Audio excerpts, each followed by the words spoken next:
வணக்கம் நேயர்களே. திரு விஜய் தமிழக வெற்றிக் கழகம் டிவிகே விஜய் என்ற ஒரு ஏவுகணை. இன்னைக்கு அரசியல் சூழ்நிலையில் விஜயை ஒரு ஏவுகணையாக தான் நம்ம பார்க்குறோம்.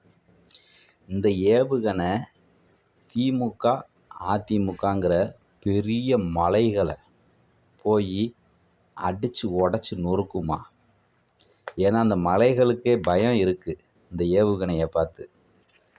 இது நொறுக்கில் நம்மளோட ஓட்டுக்கள் எல்லாம் சிதறிடுமோ என்னமோங்கிற பயம் இருக்குது. ஏன்னா அவங்களோட ஓட்டை அடித்து உடைக்க போகுது. இன்னொரு பக்கம் திரு விஜய் அவர்களோட ப்ளஸ்ஸு, அதாவது அந்த கடவுளோட அனுகிரகம் அவருக்கு இருக்குது.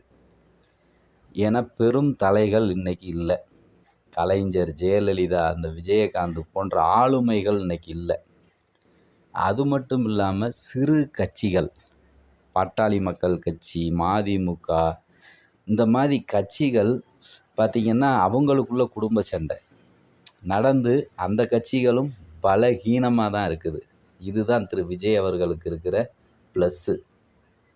அப்போ இந்த ஏவுகணை எதெல்லாம் அடித்து நொறுக்க போகுதுங்கிற பயம் அவங்கக்கிட்ட இருக்குது.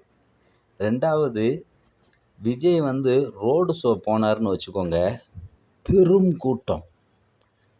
இது அப்படியே வாக்காகுமா? புரட்சித் தலைவர் எம்ஜிஆருக்கு வந்த கூட்டம் இன்னைக்கு இவருக்கு வருது. அது உண்மை, அது யாராலையும் மறுக்க முடியாது. அந்த கூட்டம் அப்படியே வாக்கா மாறுமா அப்படின்னு பார்க்கணும். அடுத்து பார்த்திங்கன்னா, பிரசாந்த் கிஷோர் என்ன சொல்கிறாருன்னா, 15% வாக்கு விஜய் அவர்களுக்கு தனியாக இருக்குது, அப்படியே சாலிடாக இருக்குது அப்படின்னு சொல்கிறாரு. 15% வாக்குனா சாதாரணம் இல்லைங்க. இன்றைக்கி அதிமுக திமுக 2 பேருக்கும் இருக்கிற வாக்கு சராசரியாக 35% இருக்குது. ஆளுக்கு 35. அந்த 35 கூட அந்த 15 சேர்ந்தா முடிஞ்சதுங்க, இவங்க தான் ஆளுங்கட்சி. அப்போ இந்த 15% தான் வெற்றி தோல்வியை ஆளுங்கட்சியை தீர்மானிக்குது அப்படிங்கிற ஒரு முக்கியமான ஒரு பங்கு இவங்களுக்கு இருக்குது. அதே மாதிரி இந்தியாவிலேயே நடிகர்கள்லேயே உச்சம் தொட்டவர்னா திரு விஜய் அவர்களை தான் நம்ம சொல்லணும். திரு விஜய் அவர்கள் 275 கோடி சம்பளம் வாங்குறாரு ஒரு படத்தில். அதே மாதிரி திரு ஷாருக்கான் பார்த்திங்கன்னா 250 கோடி தான் வாங்குறாரு. அப்போ இந்திய அளவில் நம்பர் 1 இருக்கிறாரு திரு விஜய். அப்படி சினிமாவில் சாதித்த திரு விஜய் அரசியலில் சாதிப்பாரா? அதே மாதிரி திரு விஜய் அவர்கள் கூட்டணி வைக்கும் கட்சி ஆட்சியை பிடிக்கும், இது உண்மை. ஏற்கனவே நான் சொன்னது தான். இவருக்கு 15% வாக்குன்னு சொல்கிறாங்க. ஆனால் கூட்டத்தை பார்த்தா அது அதிகமாகவும் ஆகலாம், குறைவாகவும் ஆகலாம். அதுக்கான முழு பொறுப்பும் திரு விஜய் அவர்கள்ட்ட தான் இருக்குது.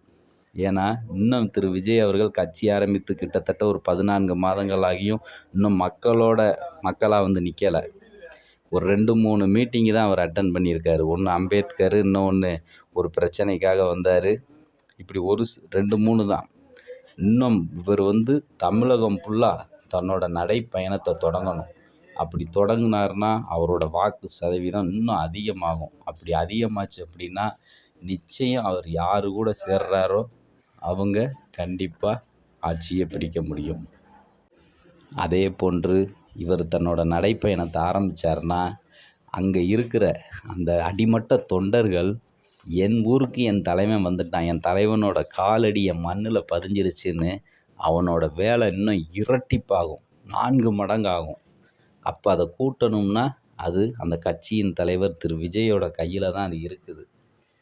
அப்போ அவர் தமிழகம் முழுவதும் சுற்றுப்பயணத்தை ஆரம்பிக்கணும். அதுக்கப்புறம் இன்னும் தேர்தலுக்கு இருப்பது குறைந்த காலம்தான், 10 மாதங்கள் தான் இருக்குது. அப்போ அதுக்குள்ளே இவர் மக்கள் பிரச்சனைக்கு போராடணும். ஏன்னா இவர் நிச்சயம் நடைப்பயணம் ரோடு ஷோ வராருன்னா அரசு அனுமதி கொடுக்காது, கோர்ட்டு அனுமதி கொடுக்காது. அதெல்லாம் இவர் மீறி அந்த இடத்துக்கு வரணும். வந்தால் தான் அந்த தொண்டர்கள் ஒரு பூஸ்ட்டு குடித்த மாதிரி அவங்களுக்கு அந்த இருக்கும், அவங்க வேலையை ஆரம்பிப்பாங்க. அப்போ இந்த 15% ஏதோ ஒரு கட்சியுடன் சேர்ந்தால் நிச்சயம் இவர் துணை முதல்வர் ஆகிறதுக்கான வாய்ப்பும் அதிகமாக இருக்குது. அதை எப்படி இவர் காய் நகர்த்த போகிறார் அப்படிங்கிறத இனி கொஞ்சம் கொஞ்சமாக படிப்படியாக தான் நம்ம தெரிஞ்சுக்கிட முடியும். பார்க்கலாம் அரசியலை.